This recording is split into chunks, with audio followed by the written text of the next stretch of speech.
his sister's metaphorical skirts. I hovered around the siblings during their tense catch-up sessions like a potted plant someone forgot to water before I slunk off to find something to do. Karen and Colton are not on the best terms. That's a bit of an understatement.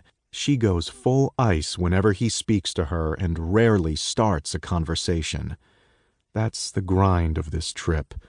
Unless Karen has time to hang out, there's not much here for me to actually occupy myself with. A gambling mecca doesn't hold much interest if you've got no money to roll on the bones, or whatever they say.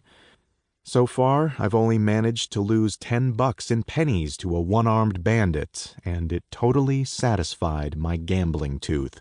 Why do people willingly play a game they call a bandit that they know is going to lighten their wallets? What's the appeal? So I have nothing to do but try to wedge myself into hanging out with my best friend or fantasize about her brother bending me over a roulette table. That mental image is going into the bank. I'm here on Karen's dime. I'm in an odd spot. I'm serving as her man of honor in her wedding, which is apparently a thing now. The ceremony will be held tomorrow on Key West. Yeah. She put up her extended family and friends in hotels in Vegas for a week before her wedding. We're spending another week in Florida after, and then she and her husband Alex are heading off to Europe for another 2 weeks after that.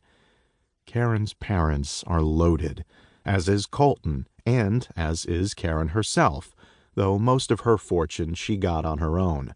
Though she doesn't act like it's anything special, Karen built a thriving online makeup business after moving a continent away from her parents. We all grew up on the East Coast. Karen is mid-Atlantic aristocracy, and I'm the son of a waitress and a traveling salesman who only had a house because Mom inherited a half-acre of what used to be a 10-acre farm. I became fast friends with Karen starting in 5th grade, and from there we were inseparable. You see, Colton attended private academies from preschool all the way to Harvard. Karen went to public schools with the likes of me. Yeah.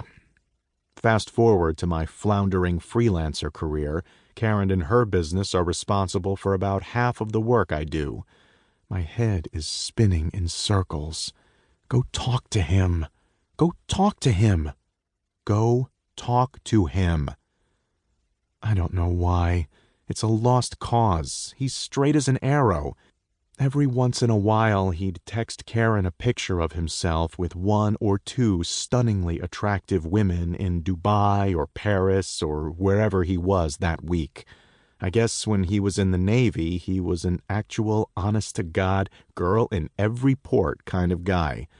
Maybe 2 at a time. He radiates straightness like body heat off a panther. Yeah, I have no chance. I mean, hell, he doesn't even look back at me when I stare right at him. What am I supposed to do? Hike up my shorts and show some leg? Karen bumps my arm with her fist and shakes me out of my weird session of mixed-up fantasizing and internal complaining. She's wearing a giant straw hat, and there's a smudge of sunscreen on her nose, just like every other day we've been here. The effort she's taken to avoid even a farmer's tan astonishes me, given she's arranged to be in the sun almost constantly for a month.